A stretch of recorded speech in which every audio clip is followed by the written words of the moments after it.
بسم اللہ الرحمن الرحیم الحمد للہ رب العالمین وبہ نستعین وصلی اللہ وسلم علی سید الانبیاء والمرسلین وعلی آلہ واصحابہ اجمعین ومن تبعہم بإحسان الی یوم الدین اما بعد۔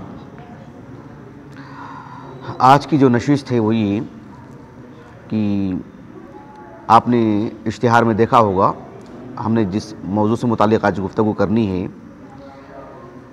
کہ عبداللہ بن عمر اور آپ کے والد عمر امیر المؤمنین رضی اللہ عنہما ایک عظیم المرتبت والد ہیں اور آپ کے ایک لائق فرزند ہیں۔ تو یہ والد اور فرزند ان دونوں کا جو آپسی رشتہ ہے، خونی رشتہ، اور پھر ان دونوں کا آپسی طور پر ایمانی رشتہ، اس کی کچھ رودات میں آپ کے سامنے رکھوں گا انشاءاللہ تعالی۔ آج کا جو موضوع ہم نے انتخاب کیا ہے وہ اس وجہ سے کہ ایک باپ بیٹے کا جو رشتہ ہوتا ہے دنیا کا ایک عظیم رشتہ ہے، ایک مقدس رشتہ ہے اور ایک معیاری رشتہ ہے، لیکن اس رشتے کو ذخیرہ آخرت بنانا یہ اللہ رب العالمین کی طرف سے ایک عظیم توفیق ہے۔ ہم فرزندان کے لیے ضروری ہے کہ ہم اپنے والدین کے لیے ذخیرہ آخرت بنیں، ان کے نیک نامی کا ذریعہ بنیں، ان کی عزت کا ذریعہ بنیں، اس دنیا میں بھی آخرت میں بھی۔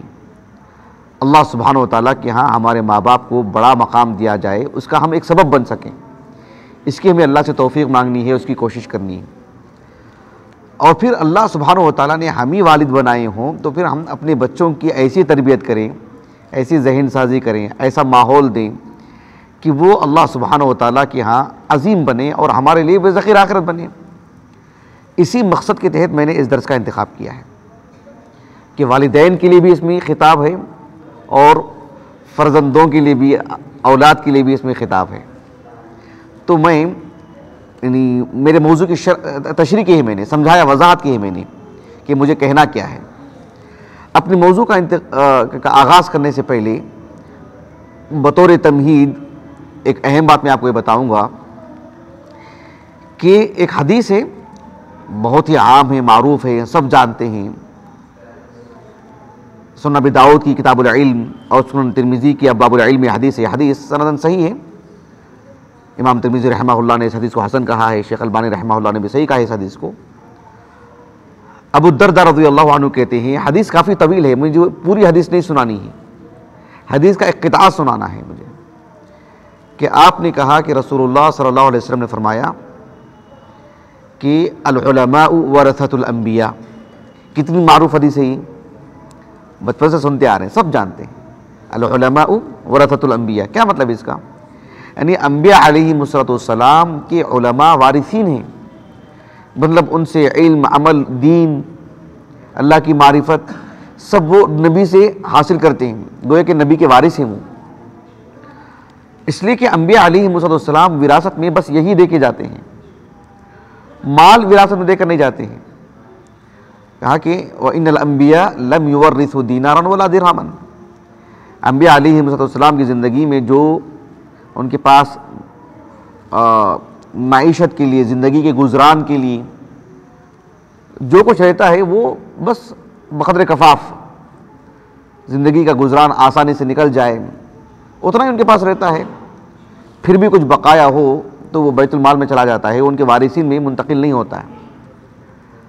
اللہ کے رسول نے کہا صلی اللہ علیہ وسلم کہ وَإِنَّمَا وَرَّثُوا الْعِلْمَ، انبیاء علیہم السلام وراثت میں تو علم ہی دے کر جاتے ہیں۔ تو یہاں میں یہ حدیث اس لیے سنا رہا ہوں کہ اہل علم کہتے ہیں کہ ایک باپ کو اس بات کی کوشش کرنا چاہیے کہ بچوں کو جہاں وراثت میں وہ ایک دنیا دے کر جاتے ہیں، اس کی زیادہ کوشش کرنا چاہیے کہ بچوں کو دین وراثت میں دے کے جائیں، علم وراثت میں دے کے جائیں۔ اس سے بہترین وراثت میں دی جانے والی کوئی چیز نہیں ہے کہ وہ علم دے کر کے جا رہے ہیں۔ مال کل بھی مل جائے گا، لیکن دین اور علم، اسی لیے ایک لطیف بات کہی ہے ابو جعفر الطحاوی رحمہ اللہ نے. امام طحاوی رحمہ اللہ معروف، ان کی کتاب ہے شرح مشکل الاثار، میں لے کر نہیں آیا، میں اس کی تیسری جلد میں ہے، بالکل آغاز میں میرے انداز سے صفحہ نمبر 12 وغیرہ، تو لانا بھول گیا میں، اب لوگ درس کے بعد دیکھ لیجئے. اس میں آپ نے یعنی وہ مشکل الاثار ہے، وہ مطلب یہ کہ احادیث میں دو حدیثیں ہوں کسی موضوع سے متعلق اور دونوں سندن صحیح ہوں تو تضاد ہو سکتا ہے کیا؟ نہیں ہو سکتا ہے. لیکن دونوں میں توافق اور تطابق کی صورت کیا ہوگی؟ الجمع کی کیا صورت ہوگی؟ اور بھی کیا صورتیں ہو سکتی ہیں دونوں حدیثوں پر عمل کرنے کے لیے، یا جو ہے مطلب پھر وہ جو صورتیں ہیں ناسخ منسوخ کی جو مطلب یعنی ترجیحات کا جو پہلو ہے اس کو آپ جگہ جگہ بیان کرتے ہیں. تو اللہ کے رسول علیہ السلام کے پاس وراثت جو تھی، جو مال تھا، کیا آپ نے کسی کو دیا یا آپ نے کسی سے وراثت آپ نے لی؟ اس طرح کی جو روایات ہیں یا آپ کی وہ احادیث جس میں بات ہے کہ انبیاء علیہ السلام وراثت میں صرف علم دیتے ہیں، دین دیتے ہیں، ان دونوں حدیثوں میں ایک طرح کی تطبیق آپ نے پیش کی ہے. اس ضمن میں آپ نے ایک بات کہی کہ اللہ رب العالمین نے سورۃ النمل میں بیان فرمایا وَوَرِثَ سُلَيْمَانُ داود، وَوَرِثَ سلیمان و داود، ایک ہی آیت کریمہ ہے، اور وہ ایک آیت کریمہ ہے جو سورۃ الانبیاء کی ہے جس میں اللہ رب العالمین نے فرمایا وَلَقَدْ آتَيْنَا دَاوُودَ وَسُلَيْمَانَ عِلْمًا، نہیں یعنی فَفَهَّمْنَاهَا سُلَيْمَانَ، وہ جو آیت کریمہ ہے سورۃ الانبیاء کی وَكُلًّا آتَيْنَا حُكْمًا وَعِلْمًا، تو یہ جو آیت کریمہ ہے فَفَهَّمْنَا سُلَيْمَانَ والی جو آیت ہے، تو ان دونوں آیتوں کو رکھ کر کے آپ نے کہا کہ اللہ سبحانہ و تعالیٰ نے داؤد علیہ السلام کی زندگی ہی میں یہ بات کہہ دی کہ وَوَرِثَ سُلَيْمَانُ داود، سلیمان نے داؤد علیہ السلام کے وارث بن گئے. داؤد علیہ السلام کی وفات ہو تب نہ وارث بنیں گے وہ، اور وہ اکیلے کی وارث بنے، اور بھی تو ان کی اولاد تھی، اور زندگی میں وراثت کی بات کہاں سے آ گئی؟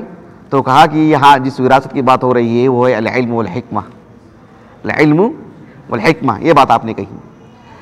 تو اس اعتبار سے اہل علم کہتے ہیں کہ ایک والد اتنا متنبہ رہے کہ اپنے بچوں کو جو وراثت میں دے کے جا رہے ہیں ضروریات زندگی سے متعلق، اس کا زیادہ خیال رکھے کہ جو ہے دین وراثت میں دے کے جائے، علم وراثت میں دے کے جائے، اخلاق حسنہ وراثت میں دے کر کے جائیں.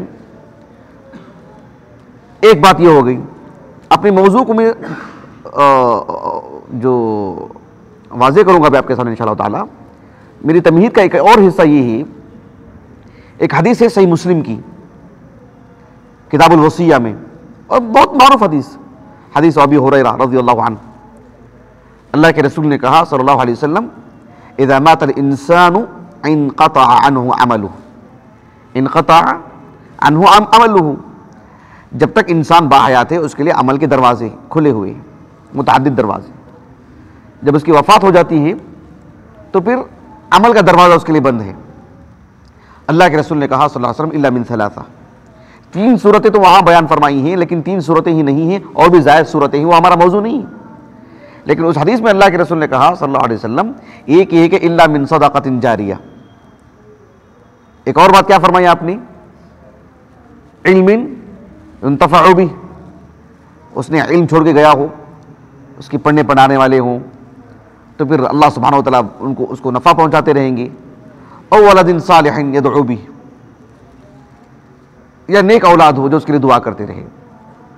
ہمارے موضوع سے متعلق جو بات ہے وہ یہ کہ بیشتر اصحاب علم نے جگہ جگہ اس بات کو کہا ہے، تحریروں میں، دروس میں سب سننے کو ملتی ہے بات یہ کہ ایک شخص علم کا ایک بیشتر حصہ چھوڑ کر کے گیا ہو اور مرنے کے بعد بھی اس کے لیے اجر کا سلسلہ برابر جاری ہے نا، جاری نہیں جاری ہے.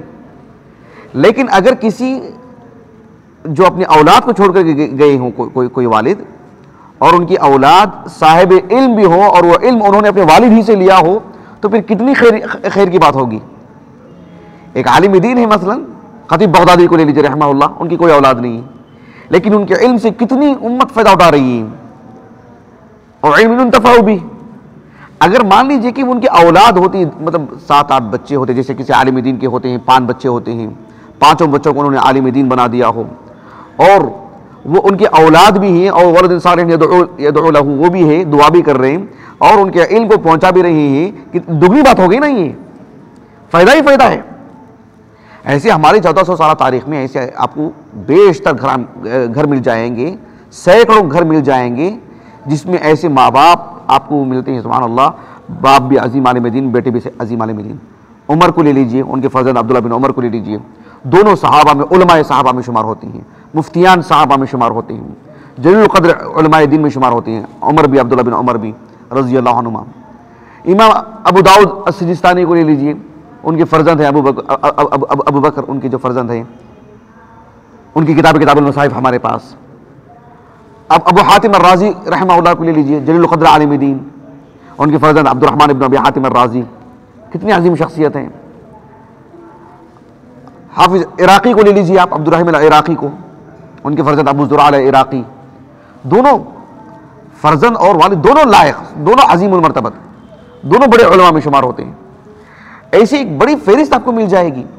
آپ حافظ ابن مندہ کو لے لیجئے، ان کے اعلیٰ اولاد ابو القاسم ابو عمرو ہیں اور یحییٰ ہیں رحمہم اللہ اجمعین، باپ بھی عظیم عالم دین، فرزندان بھی عظیم عالم دین۔ امام احمد بن حنبل عظیم عالم دین، ان کے فرزند ایک عظیم عالم دین، عبداللہ ہوں یا صالح ہوں، بات واضح ہو رہی ہے آپ کو۔ شاہ ولی محدث دہلوی رحمہ اللہ کو لے لیجئے۔ ایسی ہم 1-2 مثالیں کیا دیں آپ کو، پوری 1400 سالہ تاریخ میں ایسی ایک بڑی مقدار ہے، سینکڑوں علماء ہیں ایسے جو خود بڑے علماء ہیں، ان کے فرزندان میں بڑے علماء ہیں۔ تو یہ ایک بہت بڑی بات ہوتی ہے، اس تناظر میں آپ اس کو سمجھنے کی کوشش کریں۔ جب میں آپ کو بتا رہا ہوں کہ عمر اور عبداللہ بن عمر رضی اللہ عنہما، عمر اور عبداللہ بن عمر رضی اللہ عنہما کی زندگی سے باپ بیٹے کا جو رشتہ ہے، خونی رشتہ، ایمانی رشتہ، اس کے میں 7 پہلو بیان کروں گا، 7 واقعات گویا کہ میں آپ کے سامنے رکھوں گا۔ لیکن آج کے ہمارے اس درس میں عمر بن خطاب رضی اللہ عنہ کا ترجمہ حیات، ان کی زندگی، یہ مجھے بتانا مقصود نہیں ہے۔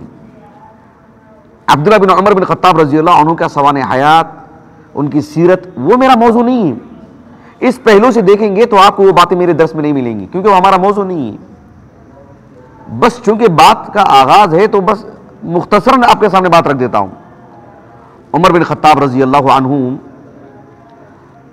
اللہ کے رسول صلی اللہ علیہ وسلم کی ولادت کے تقریباً 13 سال بعد جو ہے پیدا ہوئے، یعنی عام الفیل میں تو اللہ کے رسول کی ولادت ہوئی، اس کے 13 سال کے بعد ولادت ہوئی، کس کی؟ عمر بن خطاب رضی اللہ عنہ کی۔ اور عمر بن خطاب رضی اللہ عنہ کی جو 8ویں پشت ہے، کعب بن لؤی، وہاں سے وہ اللہ کے رسول صلی اللہ علیہ وسلم کے خانوادے سے جا کر کے مل جاتے ہیں اوپر۔ عمر بن خطاب رضی اللہ عنہ جب نبی کریم صلی اللہ علیہ وسلم نے اپنی نبوت کا اعلان فرمایا تو لگ بھگ آپ کی عمر 27 سال تھی، 27-28 سال، کس کی؟ عمر بن خطاب رضی اللہ عنہ کی۔ اور عمر بن خطاب رضی اللہ عنہ کی عمر تھی تقریباً 27 سال جب اللہ کے رسول کو نبوت سے سرفراز کیا گیا۔ اللہ کے رسول علیہ السلام کی نبوت کے تقریباً 5ویں-6ویں سال، لگ بھگ 6ویں سال عمر بن خطاب رضی اللہ عنہ نے اسلام قبول کیا۔ اس وقت عبداللہ بن عمر بن خطاب رضی اللہ عنہ لگ بھگ 4 سال کی عمر کے تھے، یعنی نبوت کی دوسرے سال یا تیسرے سال ولادت ہوئی۔ اللہ کے رسول صلی اللہ علیہ وسلم کو جب نبوت سے سرفراز کیا گیا، 2 سال کے بعد عبداللہ بن عمر کی ولادت ہوئی۔ تو عبداللہ بن عمر بن خطاب رضی اللہ عنہما اپنے والد عمر بن خطاب رضی اللہ عنہ سے لگ بھگ 27-28 سال چھوٹے ہیں، کم و بیش، یا اور 30 سال آپ آس پاس مان کے چلیں، آگے پیچھے اتنا فرق ہے باپ بیٹے میں۔ عبداللہ بن عمر بن خطاب رضی اللہ عنہما کے جو والد ہیں عمر بن خطاب رضی اللہ عنہ، ان کی جو والدہ ہیں وہ ابو جہل کی سگی بہن، ابو جہل کی سگی بہن، گویا کہ عبداللہ بن عمر بن خطاب رضی اللہ عنہما کی نانی کون ہے؟ ابو جہل کی بہن۔ ابو جہل جو ہے سگا ماموں لگتا ہے عمر بن خطاب رضی اللہ عنہ کے لیے رشتے میں، یہ ہیں بنو عدی کے لوگ، لیکن والدہ کی طرف سے بنو مخزوم، ابو جہل، خالد بن ولید رضی اللہ عنہ سب بنو مخزوم سے ہیں۔ عمر بن خطاب رضی اللہ عنہ کی جب وفات ہوئی تو تقریباً 63 سال آپ کی عمر تھی، 24 ہجری میں آپ کی وفات ہوئی 1 محرم کو۔ اور عبداللہ بن عمر بن خطاب رضی اللہ عنہ احد کے موقع پر تقریباً 12 سال کی عمر تھی، واپس کر دیا گیا آپ کو، بدر میں بھی شریک نہیں تھے، احد میں بھی شریک نہیں تھے، خندق میں لگ بھگ 16 سال آپ کی عمر تھی، اس میں آپ شریک تھے، اس کے بعد سبھی غزوات میں اللہ کے رسول کے ساتھ تھے، فتح مکہ کے موقع پر بالکل بھری جوانی میں تھے، 20 سال کی عمر کے تھے عبداللہ بن عمر بن خطاب رضی اللہ عنہما. لیکن جب وفات ہوئی آپ کی تو 73 ہجری میں آپ کی وفات ہوئی اور 80 پر 7 سال آپ کی عمر تھی عبداللہ بن عمر کی رضی اللہ عنہما. میں نے مختصر طور پر آپ کی سیرت مجھے پیش کرنی نہیں ہے. مجھے یہ جو عظیم المرتبت والد ہیں اور لائق جو فرزند ہیں، ان کے مابین جو ایک طرح کی ایمان کی بنیاد پر اور خونی جو رشتہ رہا ہے وہ کس درجے کا رہا ہے وہ میں آپ کے سامنے رکھوں گا انشاءاللہ، اور 7 مواقف میں آپ کے سامنے بیان کروں گا. سب سے پہلے اور بنیادی بات یہ ہے کہ عبداللہ بن عمر بن خطاب رضی اللہ عنہما اپنے والد کے اسلام سے متعلق گفتگو کرتے ہیں کہ اسلام ہمیں ملا کیسے، اسلام ہم کو کب ملا. میں نے آپ کو کہا تھا کہ عمر بن خطاب رضی اللہ عنہ نے جب اسلام قبول کیا لگ بھگ آپ کی عمر 32 سال کے آس پاس تھی، 32-33 سال عین جوانی. اور عبداللہ بن عمر بن خطاب رضی اللہ عنہما اس وقت 4 سال کے تھے. کتنی عمر کے تھے جب آپ کے والد نے اسلام قبول کیا؟ 4 سال کے تھے. تو پھر وہ فرزندان جو اتنی عمر کے ہوتے ہیں وہ ماں باپ کے تابع ہوتے ہیں. باپ نے اسلام قبول کیا، بچے ان کے تابع ہیں، بچے ان کے ساتھ ہیں، بچوں کو کیا شعور. تو ایسے بچپن ہی سے آپ کو اسلام مل گیا. سنن ترمذی کی جو سب سے آخری کتاب ہے نا، ان کتاب العلل سے پہلے کی بات ہے، ابواب المناقب. ابواب المناقب میں عمر بن خطاب رضی اللہ عنہ کی منقبت پر جو روایات ہیں اس میں ایک روایت ہے، حدیث سندن صحیح ہے، امام ترمذی رحمہ اللہ نے بھی اس کو حسن کہا ہے، شیخ البانی نے صحیح کہا اس حدیث کو. عبداللہ بن عمر بن خطاب رضی اللہ عنہما کہتے ہیں کہ اللہ کے رسول نے دعا کی، اللہ کے رسول نے دعا کی صلی اللہ علیہ وسلم کہ اللہم اعز الاسلام باحب هذین الرجلین بابی جہل وبعمر بن الخطاب.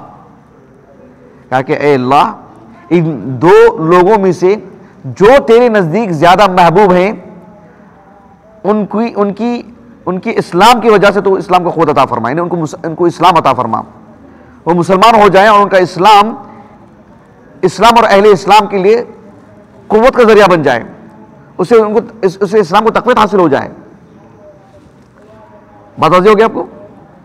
اللہ سبحانہ و تعالیٰ نے عمر بن خطاب کا انتخاب کیا.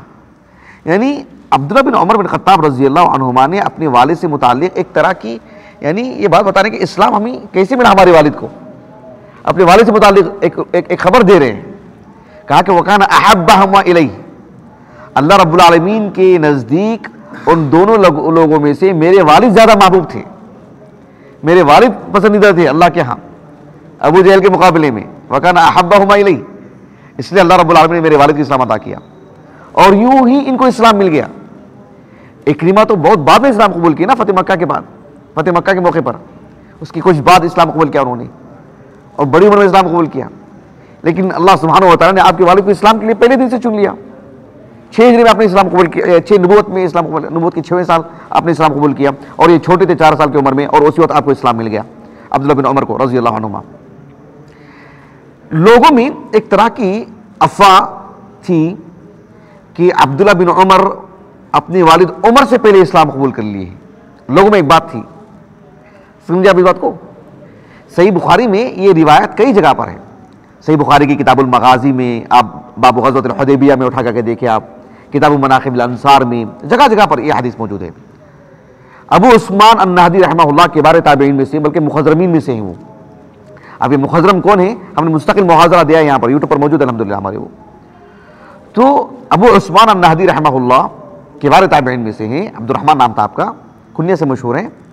وہ کہتے ہیں کہ اذا قیل له اسلم قبل ابی یغضب، جب عبداللہ بن عمر بن خطاب رضی اللہ عنہما سے کوئی کہتے کہ یہ اپنے والد سے پہلے اسلام قبول کی ہے تو پھر غصہ ہو جاتے.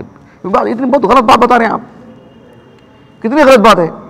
بعض لوگوں نے یہ مشہور کر رکھا تھا کہ اپنے والد سے پہلے انہوں نے ہجرت کر لی، تکلیف ہوتی ہے ان کو بھی. بات ایسی نہیں ہے. اب اس کی وہ وضاحت کرتے کہ بات کیا تھی.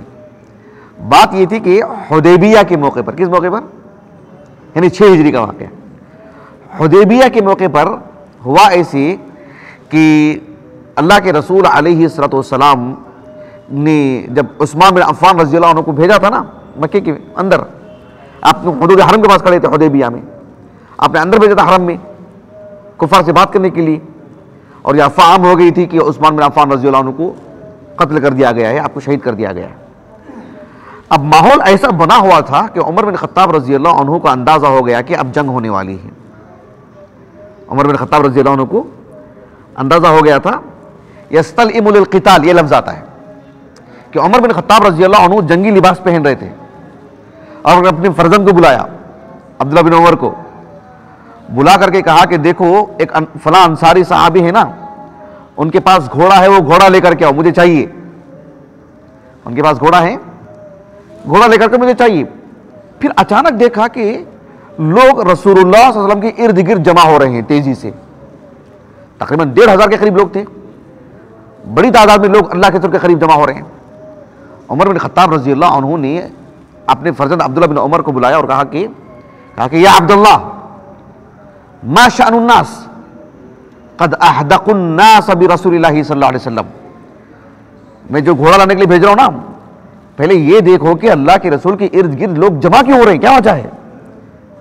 تو عبداللہ بن عمر بن خطاب رضی اللہ عنہ گئے یہ دیکھنے کے لیے کہ لوگ جمع ہوئے ہیں اللہ کے رسول کے پاس، کیوں جمع ہو رہے ہیں؟ معلوم ہوا کہ بیعت لے رہے ہیں اللہ کے رسول صلی اللہ علیہ وسلم۔ عثمان رضی اللہ عنہ کا جب حادثے کی خبر ملی، حالانکہ جھوٹ تھا، وہ ایک غلط بیانی تھی وہ، لیکن اللہ کے رسول صلی اللہ علیہ وسلم نے بیعت لی تھی جہاد پر، موت پر، اسلام پر، تو وہ لوگ جو ارد گرد اللہ کے رسول جمع ہو رہے تھے، آپ نے بھی گئے جا کر کے بیعت کر لی۔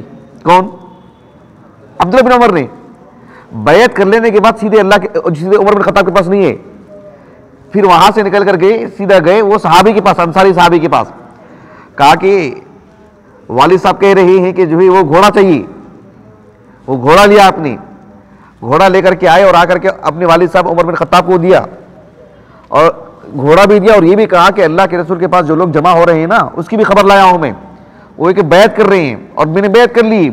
تو عمر بن خطاب رضی اللہ عنہ نے آپ کا ہاتھ پکڑا، جلدی جلدی بھاگے، جلدی جلدی دوڑے، دونوں عظیم المرتبت والد بھی اور لائق فرزند بھی گئے جا کر کے اللہ کے رسول سے پھر بیعت لی، تو انہوں نے پھر سے بیعت لی۔ لیکن عمر بن خطاب سے وہاں پر انہوں نے پہلے بیعت لے لی نا، ایک واقعہ پیش آیا، وہ اس تناظر میں لوگوں میں یہ افواہیں عام ہو گئی تھی کہ آپ اپنے والد سے پہلے اسلام قبول کیا ہے، اپنے والد سے پہلے ہجرت کی ہے، تو آپ اس کی صفائی دیتے تھے، بات ایسی نہیں، بات ایسی ہے۔ اسی لیے امام نافع رحمہ اللہ کہتے ہیں فَهِيَ الَّتِي يَتَحَدَّثُ النَّاسُ فِيهِ کہ ان ابن عمر اسلم قبل ابی، اسی بنیاد پر لوگوں میں یہ باتیں عام ہو گئی تھی کہ عبداللہ بن عمر اسلام جو اپنے والد سے پہلے اسلام قبول کر لیا ہے، یا اپنے والد سے پہلے ہاجر قبل ابی، اپنے والد سے پہلے ہجرت کر لی۔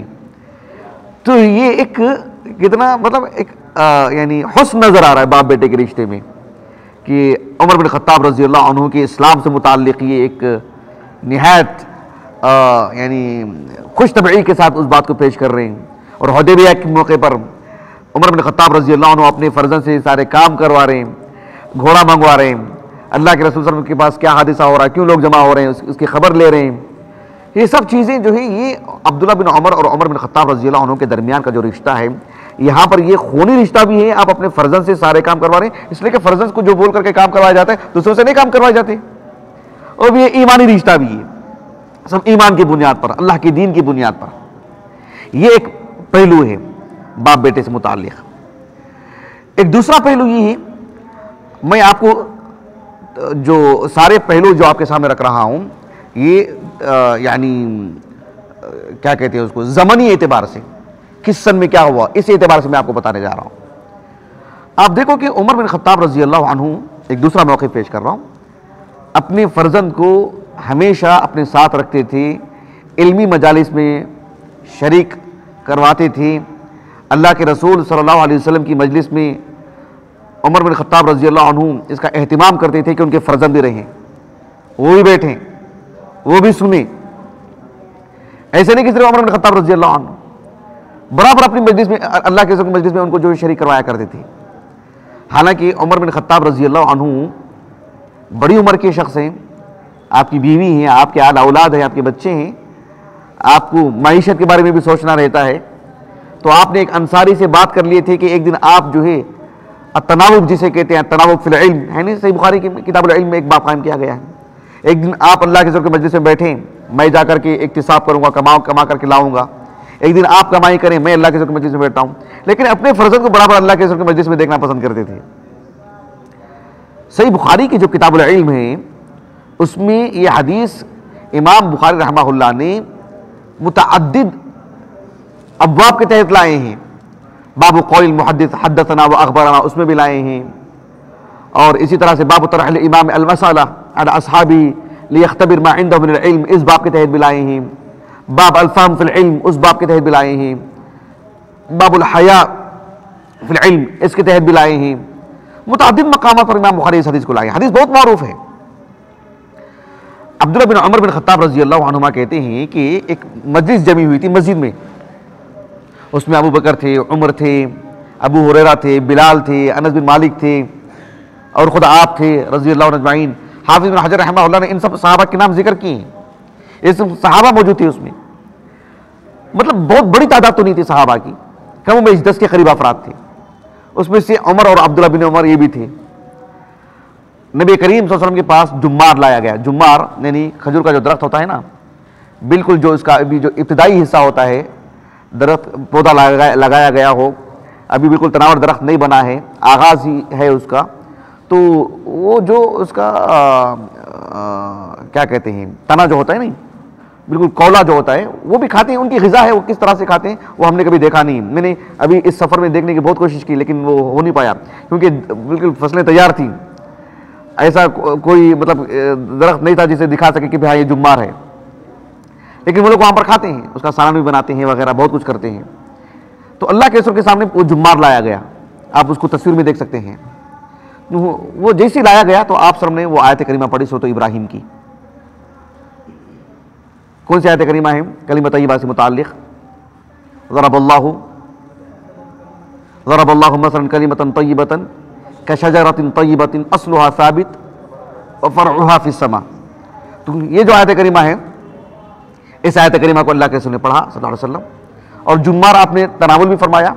لیکن جیسے جمار لایا گیا نا، اب اس کو رکھ کر کے اللہ کے رسول نے ایک بات پیش فرمائی، ایک سوال کیا کہ ان من الشجر شجرۃ، کہ اللہ نے اتنے جو درخت بنائے ہیں ان میں سے ایک ایسا درخت بھی ہے لا يسقط ورقها، پھر اس کے پتے کبھی گرتے نہیں. مطلب یہ کہ ہر طرح سے بابرکت ہے. اللہ کے رسول نے کہا صلی اللہ علیہ وسلم کہ اس درخت کو سامنے رکھ کر کے کہا کہ یہ درخت ایسا ہے، ایک مومن جو اس درخت کی طرح ہے. اس درخت میں سراپا خیر ہی خیر ہے، برکت ہی برکت ہے. کس کس پہلو سے ہے؟ حافظ بن حجر رحمہ اللہ نے کئی باتیں ذکر کی ہیں، اور شیخ عبدالرزاق البدر حفظہ اللہ نے تو مستقل اس پر کتاب ہے آپ کی، میں نے بہت پہلے دیکھا تھا کتاب، وہ بھی PDF شکل میں.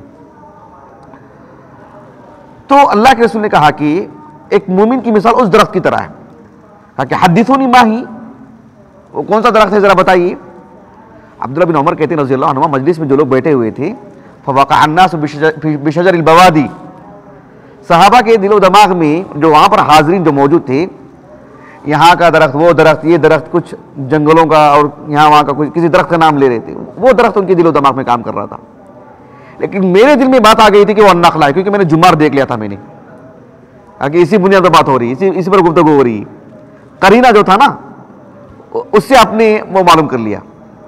لیکن وہ اصغر القوم تھی، وہ عمر میں سب سے چھوٹے تھے. وہ انس بن مالک رضی اللہ عنہ سے بھی وہ چھوٹے تھے 1 آدھ سال. اس مجلس کے اعتبار سے تو سب سے چھوٹے تھے وہ. آپ نے کہا کہ مجھے پتا تھا لیکن فاستحییت، بڑے بڑے لوگ موجود ہیں، ابو بکر، عمر، یہی نام آپ نے لی، ان کے سامنے میں کیسے زبان کھولوں. اچھا بات آئی گئی ہو گئی. اللہ کے رسول صلی اللہ علیہ وسلم نے صحابہ نے کہا کہ اللہ کے رسول آپ ہی پیش کر دیجیے. آپ نے کہا کہ النخلہ. مجلس ختم ہو گئی، سب گھر چلے گئے. عبداللہ بن عمر رضی اللہ عنہ کہتے ہیں کہ فحدثت ابی بما وقع فی قلبی، کہا کہ میرے دل میں جو بات آئی تھی نا کہ وہ النخلہ ہے، میرے والد کو میں نے بیان کیا. دیکھو اللہ کے رسول نے بالآخر وہی نام لیا، میرے دل میں بھی یہی بات تھی لیکن میں نے نہیں کہا. اب عمر بن خطاب رضی اللہ عنہ نے کہا کہ ان تکون قلتها احب الی من ان یکون لی کذا و کذا. کہا کہ بعض روایات میں حمر النعام کی بات آتی ہے، یعنی سرخ اونٹ اتنے مجھے مل جائے. سرخ اونٹ مطلب یعنی عربوں کے ہاں بڑی نفیس چیز، بڑی عزیز چیز، بڑی قیمتی چیز. کہا کہ اتنی اونٹ مجھے مل جائے، سرخ اونٹ، یا اتنا مال مل جائے، اتنی دنیا مجھے مل جائے، اس سے زیادہ بہتر تھا کہ جو ہے میرے فرزند مجلس میں جو ہے وہ بات پیش کر دیتے. کیوں؟ اس لیے میرے لیے خوشی کی بات ہوتی کہ میرے فرزند نے کہا بھائی دیکھو، باپ بیٹے کا رشتہ بتا رہا ہوں میں آپ کو. انس بن مالک بھی تو کہہ سکتے تھے، کوئی اور بھی تو کہہ سکتے تھے، لیکن ایک باپ کو خوشی ہوتی ہے جب ان کے بیٹے ان کی بیٹے کی طرف سے کوئی بات آتی ہے. کہا کہ تو اگر کہتے یہ بات ان تکون قلتها احب الی من ان یکون لی کذا و کذا، مجھے دنیا اتنی مل جائے، وہ مجھے خوشی نہیں. وہ دنیا کتنی معمولی ہے ان کے پاس، بس اس بنیاد پر کہ میرے بیٹے نے اس مجلس میں جو گفتگو کر دی اور وہ گفتگو صحیح نکلی اور بات صحیح نکلی اور صحیح جواب. جیسے کوئی مجلس ہو رہی ہے، کسی نے سوال کر رہے ہیں، کوئی عالم دین، مجلس میں ایک بچے نے کہا کہ میں صحیح جواب دیتا ہوں، باپ کا کیا حال ہوگا؟ سبحان اللہ، کتنی خوشی ہوگی، اندازہ لگائیے. تو ہم فرزندان پر ضروری ہے کہ ہم ہمارے والدین کی عزت کا ذریعہ بنیں، ان کو خوش کرنے کا ذریعہ بن جائیں.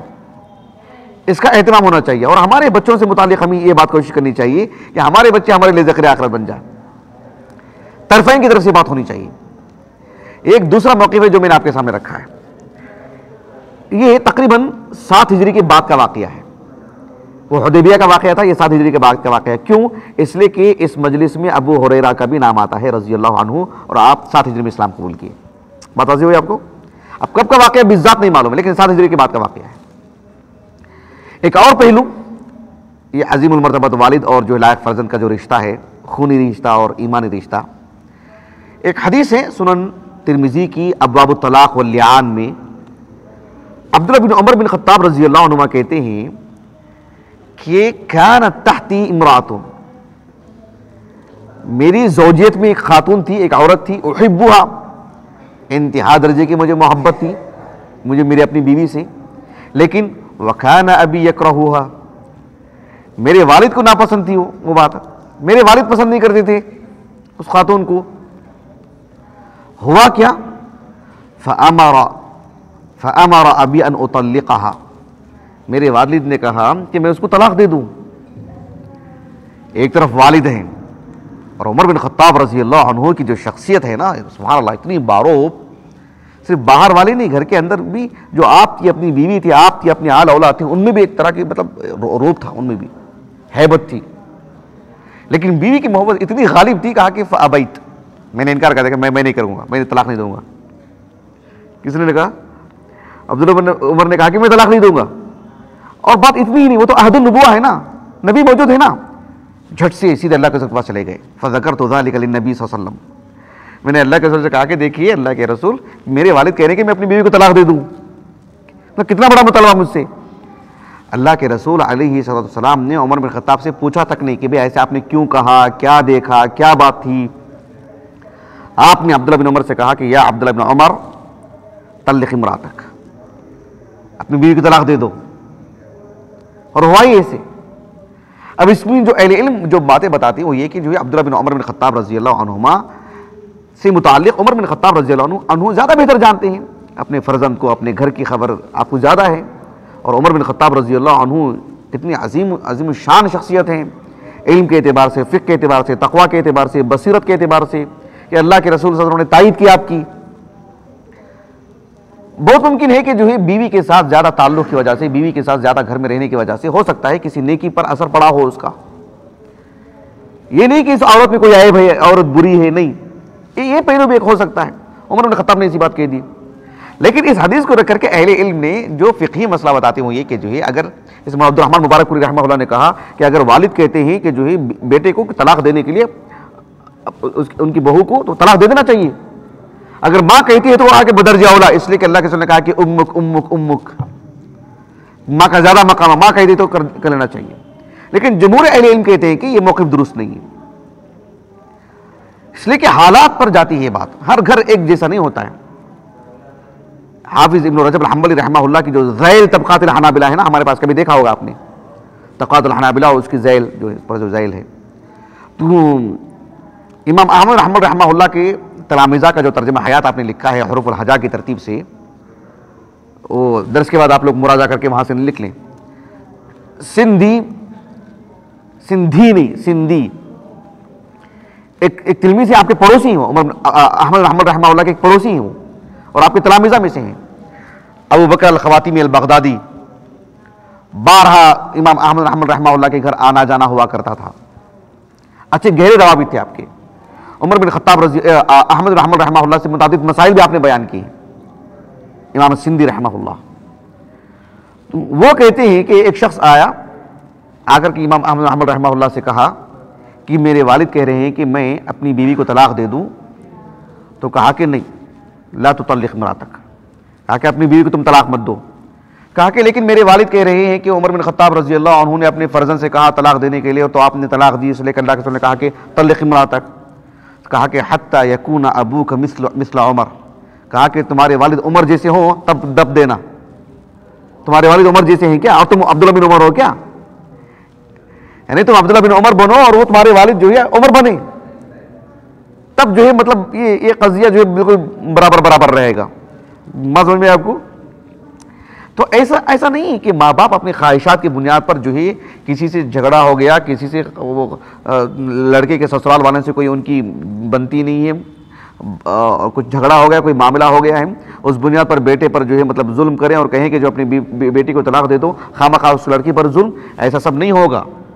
دینی نقطہ نظر سے کوئی بات ہو تو کیا بات ہے، کس نقطہ نظر سے کس طرح کی کمی بیشی ہو رہی ہے، اور کمی بیشی جو کمی ہو رہی ہے اس کا انجبار ہو سکتا ہے، وہ خلل دور ہو سکتا ہے، وہ نقص دور ہو سکتا ہے. بہت ساری صورتیں ہیں، ایسے نہیں کہ وہ کہیں اور طلاق دے دیں.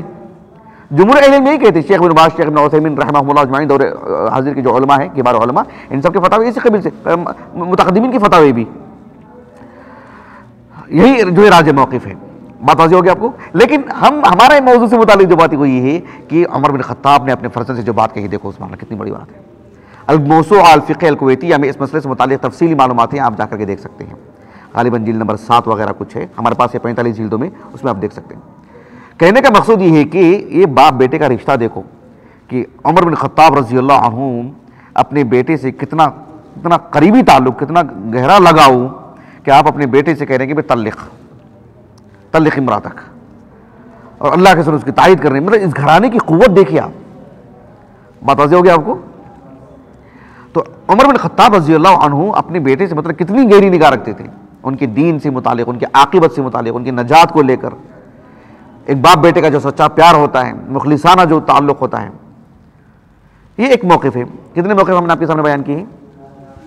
تین موقف بیان کیے.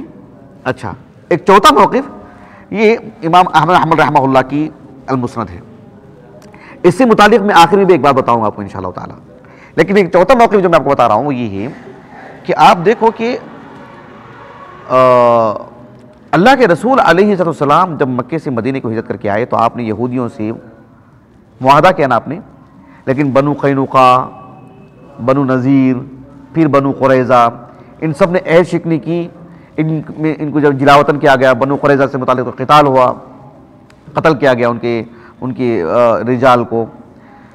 میں یہ کہنا چاہ رہا ہوں کہ پورے جزیرۃ العرب سے تو اللہ کے رسول نہیں نکالے نا، لیکن آپ کا ارادہ تو تھا اور جو ہے ان کی عہد شکنی کی وجہ سے کبھی بھی ان کو نکالا جا سکتا تھا. حالانکہ زمینیں انہی کے پاس تھی، خیبر وغیرہ کی. جب خیبر فتح ہونے کے بعد یہی اس پہ کام کیا کرتے تھے. البتہ اس کا جو ہے مطلب اس کی آمدنی وغیرہ سب جو ہے ایک خاص طرز پر لیا جاتا تھا، لیکن یہ زمینیں انہی کے پاس تھیں. عمر بن خطاب رضی اللہ عنہ کے دور میں مکمل طور پر یہود کو پورے جزیرۃ العرب سے ان کا اخراج ہو گیا، ان کو نکالا گیا پورے جزیرۃ العرب سے. یہ تو آپ لوگ جانتے ہیں، آپ کے علم میں ہے. لیکن آپ جانتے ہیں کہ اس کا پس منظر کیا ہے، کیوں کر یہ قدم اٹھایا عمر بن خطاب نے رضی اللہ عنہ، وہ میں آپ کو بتا رہا ہوں اس کا پس منظر. امام احمد بن حنبل رحمہ اللہ کی جو المسند ہے، اس میں جو خلفائے اربعہ، پھر اس کے بعد عشر مبشرہ کی جو بقایا ہیں، ان کی جو مسانید اس میں اجزا کی گئی ہیں، پھر بعد کے دیگر صحابہ کے.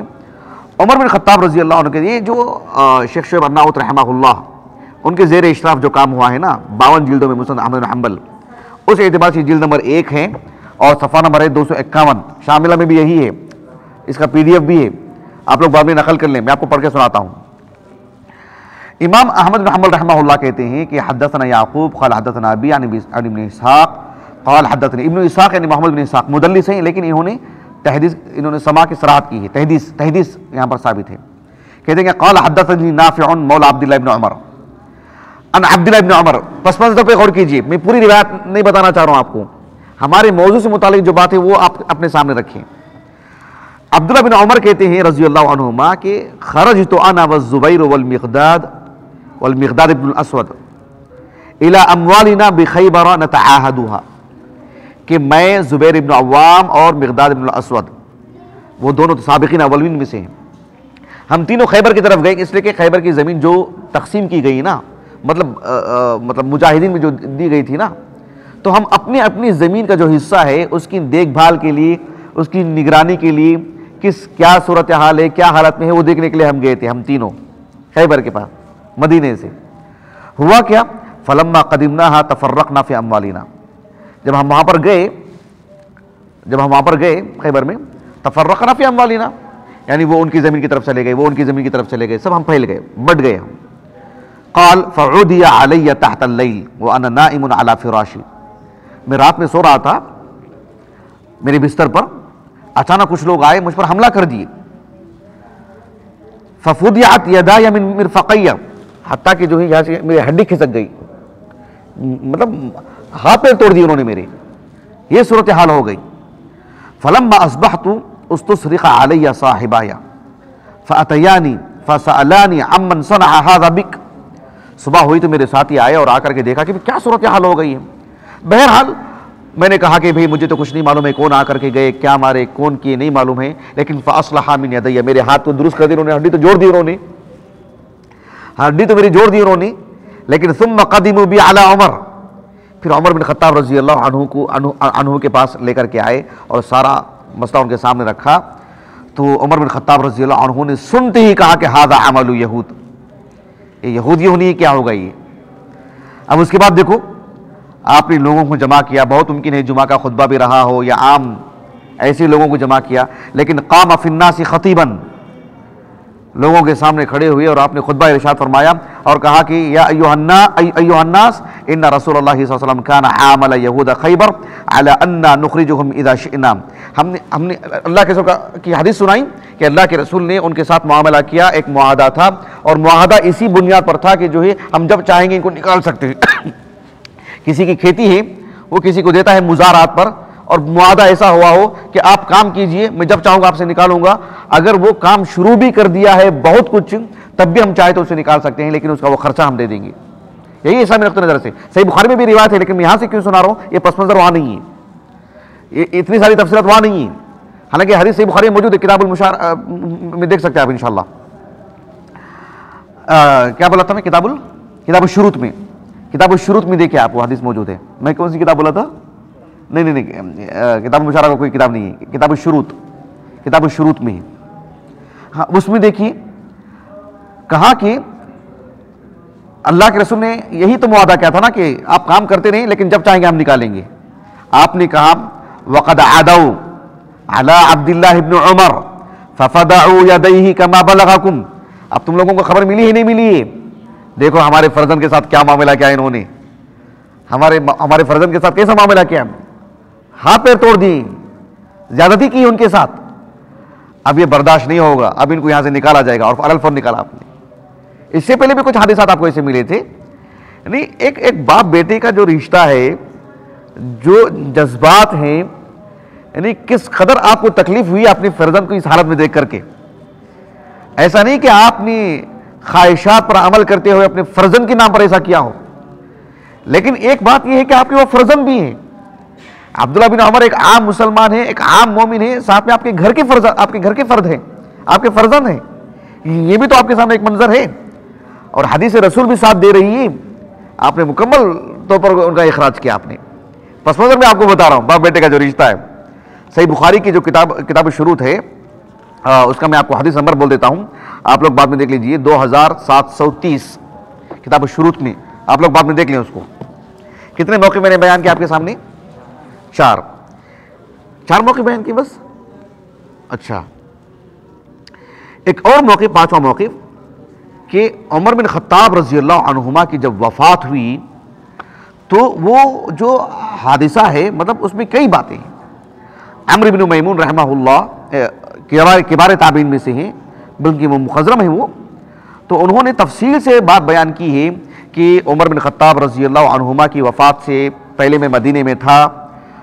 آپ نے حذیفہ کو، عثمان کو رضی اللہ عنہ بلا کر کے کہا کہ بھئی عراق فتح ہو رہا ہے، کتنا ٹیکس لے رہے ہیں لوگوں سے، آپ کے کیا کچھ کر رہے ہیں، لوگوں پر ظلم تو نہیں ہو رہا ہے، لوگوں پر زیادتی تو نہیں ہو رہی ہے. کہا کہ یہی باتیں ہو رہی تھی. لگ بھگ اس کے 4 دن کے بعد عمر بن خطاب رضی اللہ عنہ کو میں نے دیکھا کہ فجر کی نماز کے لیے کھڑے ہوئے، صف بندی کی آپ نے سورۃ یوسف، سورۃ النحل یا ان جیسی سورتوں کو اکثر پڑھایا کرتے تھے، طویل سورتوں کو. آپ نماز کے لیے کھڑے ہوئے، کچھ دیر کے بعد اچانک آپ نے کہا کہ جو ہے مجھے کسی نے قتل کر دیا ہے، مجھے کسی کتے نے کاٹ دیا ہے.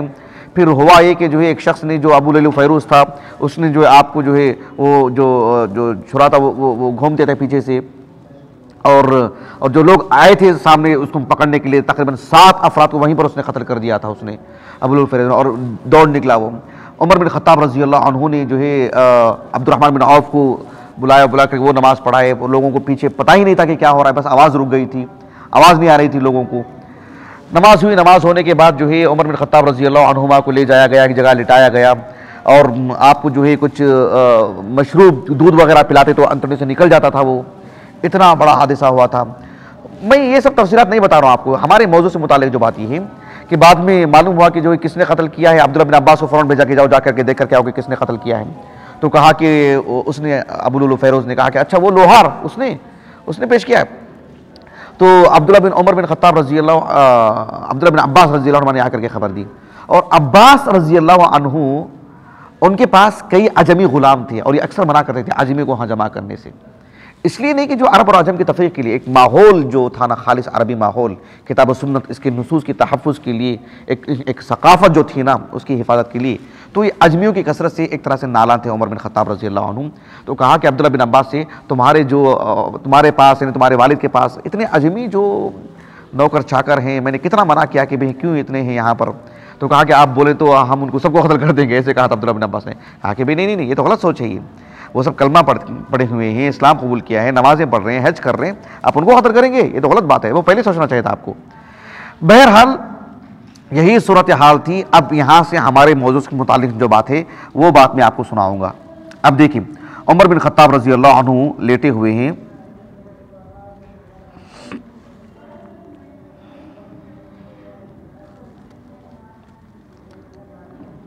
دیکھیں ہوا ایسے کہ سب لوگ گھیرے ہوئے تھے نا عمر بن خطاب رضی اللہ عنہ کو. یہ صحیح بخاری کی کتاب فضائل الصحابہ ہے، حدیث نمبر ہے 3700. باب ہے ترجمۃ الباب، باب قصۃ البیعہ والاتفاق علی عثمان بن عفان رضی اللہ عنہ. عمر بن الخطاب رضی اللہ عنہ کی نظر اپنے فرزند پر پڑی، عبداللہ بن عمر پر. اس وقت اس حادثے کے بعد سمجھ رہے ہیں، آپ نے اپنے فرزند سے کہا کہ یا عبداللہ ابن عمر، یا عبداللہ ابن عمر، کہا کہ انظر ماذا علی من الدین، کہا کہ دیکھو میرا حساب کتاب کتنا ہے، کتنا قرض ہے میرا. فحسبوه فوجدوه 86,000 او نحوه، تقریباً 86,000 ہو سکتا ہے، درہم ہو دینار ہو، 86,000 یہ آپ کا قرضہ تھا. آپ نے اپنے فرزند سے کہا ان وفا له مال آل عمر فأدہ من اموالہم وإلا فصل فی بنی عدی بن کعب فإن لم تفی اموالہم فصل فی قریش ولا تعدہم الى غیرہم فأدی عنی هذا المال. کہا کہ دیکھو میرے پاس جو مالیت ہے یا میرے خاندان والوں میں، میرے فرزندان میں، بیوی کا جو پیسہ ہے وغیرہ جو بھی ہے، کہا کہ ان سب کے پیسوں سے اگر یہ قرضہ چکا دیا جا سکتا ہے تو بہت اچھی بات ہے. اگر اس سے نہیں ہو رہا ہے تو بنو عدی بن کعب ان سے دریافت کر لو، اس لیے کہ قریش کی یہ شق ہے. اگر ان سے نہیں تو اور تھوڑی وسعت لے کر کے آؤ کہ قریش سے یہ پیسہ لے کر کے قرضہ میرا ادا کر دو، لیکن جو ہے قریش سے باہر نہیں جانا. یہ آپ نے بات کہی. عمر بن الخطاب رضی اللہ عنہما نے اپنے فرزند سے یہ بات کہی. باپ بیٹے کا رشتہ میں آپ کو بتا رہا ہوں. اور ایک اور بات، وفات کے وقت عمر بن خطاب رضی اللہ عنہ نے اپنے فرزند سے کہا کہ انطلق الی عائشہ ام المؤمنین، اور کہا کہ فوراً ام المؤمنین عائشہ کے پاس جاؤ اور کہو کہ یقرأ علی کا عمر السلام، عمر سلام کہہ رہے ہیں، ایسے کہنا. ولا تقل امیر المؤمنین، امیر المؤمنین عمر بن الخطاب سلام کہہ رہے ہیں، ایسا نہیں کہنا کہ عمر سلام کہہ رہے ہیں. کیوں؟ فإنی لست اليوم للمؤمنین امیرا، آج میں امیر المؤمنین نہیں ہوں. وقل یستأذن عمر بن الخطاب ان يدفن مع صاحبی، عمر بن خطاب یہ اجازت مانگتے ہیں آپ سے کہ آپ کے حجرے میں جو اللہ کے رسول صلی اللہ علیہ وسلم کی جو تدفین کی گئی ہے، جو دفن کیا گیا ہے، پھر ابو بکر صدیق کی جو تدفین ہوئی ہے، اب میں بھی یہیں پر جو ہے میری تدفین ہو جائے، یہ میرا ارادہ ہے، یہ میری تمنا ہے. ام المؤمنین عائشہ رضی اللہ عنہا کے پاس جب وہ گئے، فسلم، عبداللہ بن عمر نے سلام کیا، واستأذن، اپنی اجازت مانگی، ثم دخل علیہا، پھر حاضری دی، فوجدہا قاعدۃ تبکی، آپ رو رہی تھی عمر بن خطاب رضی اللہ عنہ کی اس حادثے کو لے کر. آپ نے کہا کہ یقرأ علی کی عمر بن الخطاب السلام، عمر بن الخطاب آپ کو سلام سناتے ہیں. ویستأذن ان يدفن مع صاحبی، فقالت كنت اريده لنفسی، ارے یہ تو جگہ میں نے اپنے لیے لے رکھی تھی نا، اس لیے کہ ایک تو میرے شوہر ہیں، میرے والد ہیں، میں بھی یہیں پر میری تدفین یہیں پر ہو جائے. وَلَأُوثِرَنَّهُ بِهِ الْيَوْمَ عَلَى نَفْسِي، لیکن آج انہوں نے طلب کیا نا تو میری ذات پر میں ان کو ترجیح دیتی ہوں. فَلَمَّا أَقْبَلَ قِيلَ هَذَا عَبْدُ اللَّهِ بْنُ عُمَرَ قَدْ جَاءَ، عمر بن خطاب رضی اللہ عنہ نے تو بھیج دیا تھا نا ان کو، تو آئے، لوگوں نے کہا کہ عبداللہ بن عمر آ چکے ہیں، ام المؤمنین عائشہ کے پاس جا کر کے آ چکے ہیں. تو آپ نے کہا کہ ٹھیک ہے مجھے ذرا بٹھاؤ، آپ کو بٹھایا گیا. تو آپ نے ٹیک لگا کر کے بیٹھے، کہا کہ ما لدیک، کیا خبر لائے ہیں، کیا کہا ام المؤمنین عائشہ نے؟ کہا کہ الذی تحب یا امیر المؤمنین، یہاں آ کر کے عمر بن الخطاب نہیں کہا آپ نے الذی تحب یا امیر المؤمنین، کہا کہ اے امیر المؤمنین آپ کی جو پسند تھی نا، انہوں نے وہی بات کہی، کہ انہوں نے وہ جگہ دے دی آپ کے لیے. اذنت، قال الحمدللہ ما کان شیء اہم الی من ذلک فاذا انا قضیت فاحملونی ثم سلم فقل، کہا کہ میرے لیے تو یہ سب سے بڑی چیز ہے فی الحال کے لیے، لیکن پھر بھی جب میرے جنازے کو اٹھا کر لے کے جاؤ تب بھی ایک مرتبہ پوچھ لینا ان سے، اجازت دیتے ہیں تو ٹھیک ہے، ورنہ وہ بقیع الغرقد ہی میں جا کے مجھے دفنا دینا، تب بھی اجازت لے لو ان سے، کیونکہ اب انہوں نے اجازت دے دی ہوگی، میں باحیات ہوں یا جذبات میں کوئی معاملہ ہوا ہوگا، لیکن میری وفات کے بعد جو ہے جب میرا جنازہ لے کر کے جائیں گے تب دوبارہ پوچھ لینا ان سے. بہرحال وہ بات ہو گئی.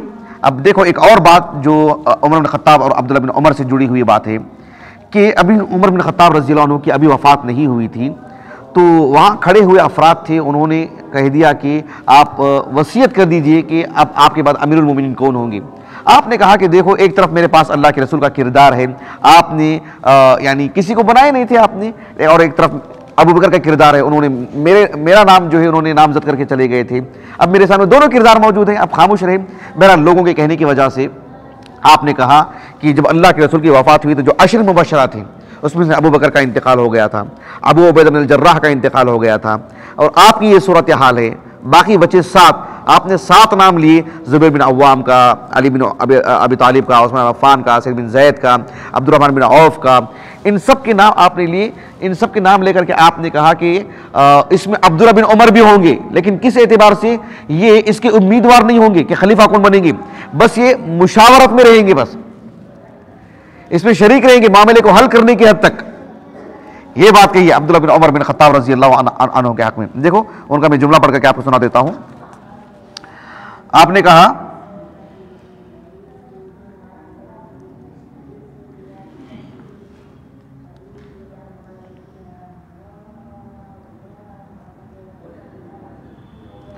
جی فلما فرغ من دفنه اجتمع هؤلاء الرهط فقال عبد الرحمن اجعلوا امركم الى 3 منكم. نہیں اس سے پہلے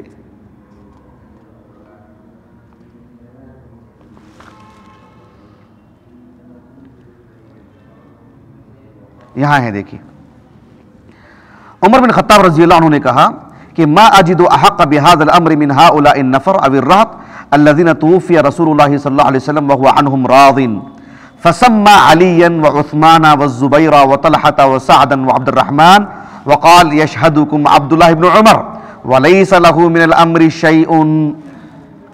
عبداللہ بن عمر کا اس میں کوئی رول نہیں رہے گا کہ وہ مطلب خلیفہ نہیں بنیں گے، لیکن خلافت کے لیے جن کو ہم نے نام لیے ہیں ان اس معاملے کو حل کرنے کے لیے عبداللہ بن عمر رہیں گے. کتنا بھروسہ کیا آپ نے، کتنا اعتماد جتایا آپ نے. اس سے اندازہ لگائے کہ عبداللہ بن عمر کا بحیثیت فرزند، بحیثیت عالم دین، بحیثیت ایک بصیرت رکھنے والے فقیہ کتنا بڑا مقام تھا عبداللہ بن عمر بن خطاب کے پاس، عبداللہ بن عمر کا۔ چلیے آخر میں ایک دو موقف میں آپ کے سامنے پیش کر دیتا ہوں کہ عمر بن خطاب رضی اللہ عنہ کی وفات کے بعد کا واقعہ ہے۔ یہ ہے کتاب مناقب الانصار، کتاب مناقب الانصار میں ایک حدیث ہے ابو موسیٰ الاشعری رضی اللہ عنہ،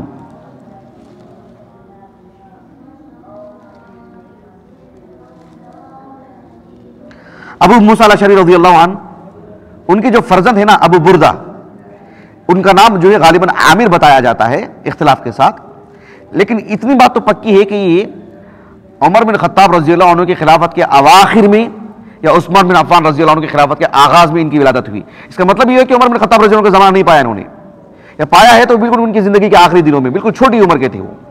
تو یہ عمر بن خطاب رضی اللہ عنہ کی وفات کے بعد ہی کا قصہ ہے۔ حدیث نمبر ہے 3915۔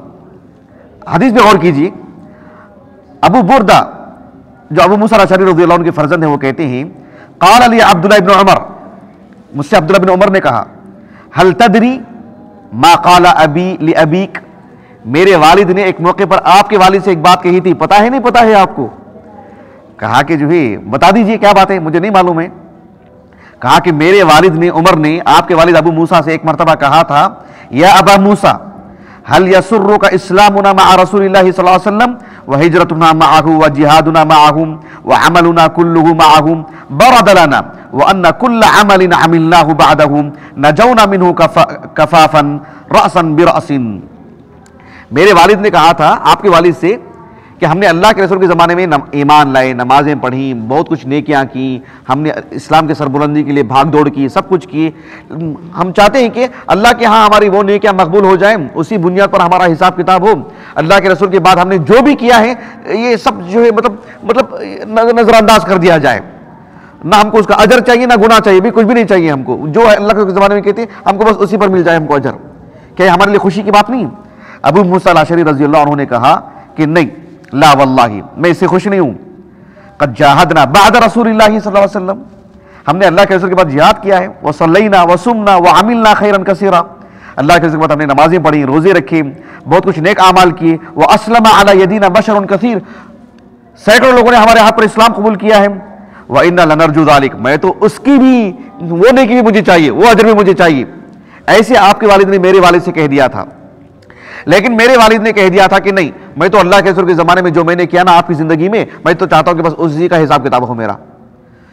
یہ سب باتیں ہوتی رہیں، لیکن ابو موسیٰ اشعری رضی اللہ عنہ کے جو فرزند ہیں انہوں نے بالآخر کہا ان اباک واللہ خیر من ابی، میرا باتیں اپنی جگہ پر ہو، آپ کے والد تو میرے والد سے بہتر ہیں۔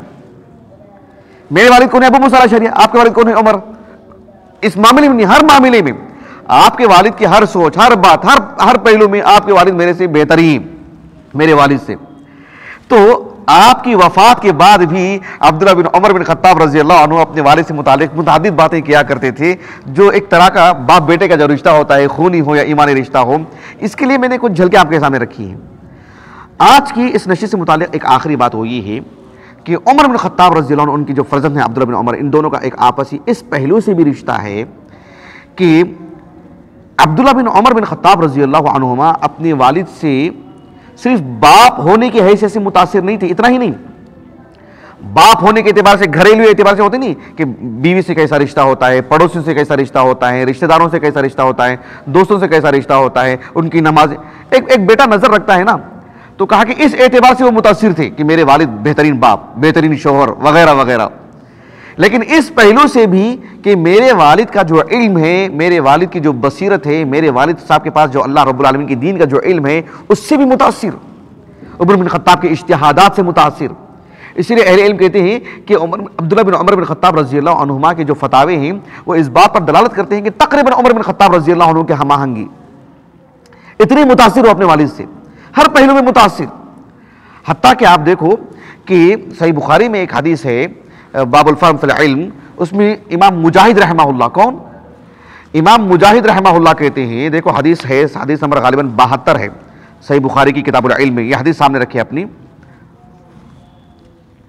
باب الفہم فی العلم، حدیث دیکھیں امام مجاہد کہتے ہیں، کون؟ امام مجاہد رحمہ اللہ، صحبت ابن عمر الى المدینہ فلم اسمعه يحدث عن رسول اللہ صلی اللہ علیہ وسلم الا حدیثا واحدا، میں نے عمر بن خطاب رضی اللہ عنہما کے ساتھ مکے سے مدینے تک گیا. یہ آج کے دور میں بھی جائیں گے نا تو 50 باتیں ہو جاتی ہیں، سینکڑوں باتیں ہو جاتی ہیں. آج کے دور میں بھی تیز رفتار بس میں بھی جائیں گے تقریباً 5 ساڑھے 5 6 گھنٹے لگ جاتے ہیں. لیکن اگر اس دور میں بات کریں گے تو 15 دن کے سفر میں کہتے ہیں کہ میں نے پورے 15 دن کے سفر میں ایک ہی حدیث سنی. میں نے حدیثیں سناتے ہی نہیں تھے، وہ ایک ہی حدیث پورے 15 دن کے سفر میں. اور وہ حدیث وہی ہے جو حدیث جمعہ میں ابھی سنایا آپ کو، مثل المؤمن کمثل شجرہ. تو اس حدیث کو انہوں نے سنایا. اس حدیث کی شرح میں ابن حجر رحمہ اللہ کہتے ہیں دراصل یہ آپ کے والد سے بڑے متاثر تھے. عمر بن خطاب رضی اللہ عنہ کی سیرت پڑھیں گے تو آپ کو معلوم ہوگا کہ وہ رسول اللہ کے بارے میں کوئی حدیث سناتا تو بہت سخت موقف اختیار کرتے. انہوں نے ابو موسیٰ الاشعری رضی اللہ عنہ کو 3 مرتبہ سلام کر کے چلے گئے، کہا کہ کس نے یہ اللہ کے رسول کی حدیث ہے اور کون شاہد ہیں. بعد میں ابو سعید الخدری ملے آپ کو، حدیث ہے نا یہ صحیح بخاری کی کتاب الاستئذان میں آپ دیکھ لیجئے. تو اتنا سخت موقف اختیار کیا. آپ نے ابو ہریرہ رضی اللہ عنہ سے ایک مرتبہ کہا تھا کہ کتنی حدیثیں سنا رہے ہیں اللہ کے رسول کے نام پر. مطلب یہ کہ یہ نہیں کہ ان کو شک تھا، ان کو جو مطلب تہمت لگاتے تھے، نہیں، وہ احتیاط کرتے تھے کہ رسول اللہ کے نام پر کوئی بھی بات کوئی بولنے سے پہلے مطلب سوچ لیں، مطلب معلوم کر لیں کہ وہ نبی کی بات ہے کہ نہیں. تو بہت ہی گریز کرتے تھے عمر بن خطاب رضی اللہ عنہ. تو کہا کہ یہ پورے سفر میں 15 دن میں ایک حدیث سنائے. کیوں؟ کہا کہ اپنے والد سے متاثر کہ آپ نے کم سے کم حدیثیں سنائیں. اسی لیے امام مالک رحمہ اللہ کہتے ہیں کہ امام نافع رحمہ اللہ نے کہا کہ میں نے عبداللہ بن عباس کی بھی مجلس میں بیٹھا. امام زہری کہتے ہیں عبداللہ بن عباس کی بھی مجلس میں بیٹھا، اور امام نافع کے حوالے سے امام زہری کہتے ہیں کہ امام نافع نے کہا کہ میں عبداللہ بن عباس کی بھی مجلس میں بیٹھا اور ان کی مجلس میں بھی بیٹھا. میں کس کی مجلس میں؟ عبداللہ بن عمر کی. وہ لوگوں کو برابر مسائل بیان کرتے رہتے تھے، لیکن عمر بن خطاب رضی اللہ عنہ خاموش رہتے تھے، بولتے تھے کہ جی جائیے ان سے پوچھو، جائیے ان سے پوچھو، بتاتے ہی نہیں تھے. کہتے ہیں کہ ابن حجر رحمہ اللہ کہ عبداللہ بن عمر بن خطاب رضی اللہ عنہما مکثرین میں سے ہے نا، 1500 سے زائد روایت ہے نا آپ سے، مکثرین میں سے ہے نا. اگر آپ اتنا کم احادیث سنانے والے تھے تو اتنی روایت آئے کہاں سے آپ سے؟ تو کہتے ہیں کہ بات یہ ہے کہ عبداللہ بن عمر بن خطاب رضی اللہ عنہما اکثر حدیثیں آگے بڑھ کے سناتے نہیں تھے، لوگ سوال کرتے تھے تبھی آپ حدیثیں سناتے تھے. کسی نے پوچھا تو حدیث سنائیں، کسی نے پوچھا تو حدیث سنائیں. آپ مکے میں تھے، مدینے میں تھے، آپ مصر بھی گئے تھے، تو آپ کے تلامذہ کی تعداد زیادہ ہے تو لوگوں نے آپ سے پوچھا زیادہ. عمر بھی آپ کی لمبی تھی، 73 ہجری میں آپ کا انتقال ہوا، اس وجہ سے آپ کی مرویات زیادہ، ورنہ فی نفسی آپ نے آگے بڑھ کے سنایا نہیں. آپ نے سمجھا اس بات کو؟ تو یہ بات آپ نے کہی عمر بن خطاب عبداللہ بن عمر کے حق میں رضی اللہ عنہما. میں نے مسند احمد بن حنبل میں جو مسند عمر ہے نا، میں نے اس کو پڑھا، سبحان اللہ، کہ عمر بن خطاب رضی اللہ عنہ کے تلامذہ کون کون ہیں؟ ابو ہریرہ ہیں، عبداللہ بن عباس ہیں، دیگر صحابہ بھی. کہا کہ بیشتر روایت ایسی ہیں جو عبداللہ بن عمر ہیں جو اپنے والد سے روایت کرتے ہیں، بیشتر احادیث اور دین کے متعدد مسائل میں. حدیث جبریل اس کی ایک واضح مثال ہے. حدیث جبریل کس کی روایت مرویات میں سے ہے؟ عمر بن خطاب کی. ان سے کون روایت کرتے ہیں؟ ان کے فضل عبداللہ بن عمر نے. تو یہ عبداللہ بن عمر نے ان کے والد کا ایک بڑا حصہ جو ہے ہم تک پہنچایا، دین کا بڑا حصہ ان کے والد سے لیا انہوں نے اور لوگوں تک پہنچایا، اور لوگوں کے پوچھنے پر آپ نے کہی بات یہ. اور یہ جو کتاب لایا میں حلیۃ الاولیاء، اس میں میں عبداللہ بن عمر کا ترجمہ حیات پڑھ رہا تھا. اس میں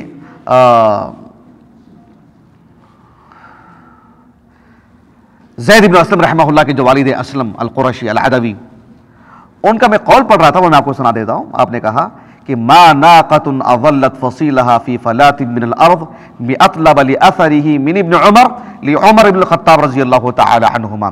یہ جلد نمبر 1 ہے، صفحہ نمبر 327 ہے، بعد میں آپ لوگ اس کو لکھ لیں. آپ نے کہا کہ یعنی ایک جنگل ہے، ایک اونٹنی مطلب نکل گئی بہت دور، اپنی مالک کے گھر سے نکل گئی، بہت دور چلے گئی اونٹنی.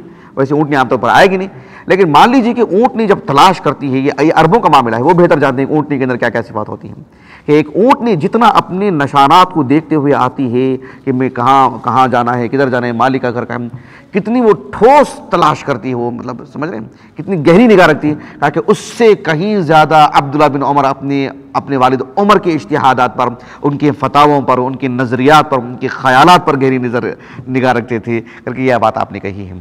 تو یہ ایک کچھ پہلو ہیں اس سلسلے میں. میں یہ دعویٰ تو نہیں کر سکتا کہ میں نے استیعاب کیا ہے، احاطہ کیا ہے میں نے، لیکن کچھ اہم پہلو میں نے آپ کے سامنے رکھے بتانے کے لیے کہ باپ بیٹے کا جو ایمانی اور خونی جو رشتہ رہا ہے، یہ ہمارے گھروں کا حال ہونا چاہیے، یہ ہمارے گھروں میں بات ہونی چاہیے۔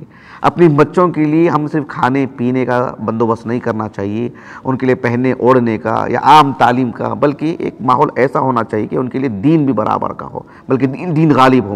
اور جو فرزندان ہیں ان کے لیے ضروری ہے کہ وہ اپنے والدین کے لیے ذخیرِ آخرت بنے، ان کی سرخروئی کا، ان کی عزت کا، ان کے اچھے نام کا، اللہ کے ہاں ان کے بڑے مقام کا جو یہ ذریعہ بننا چاہیے۔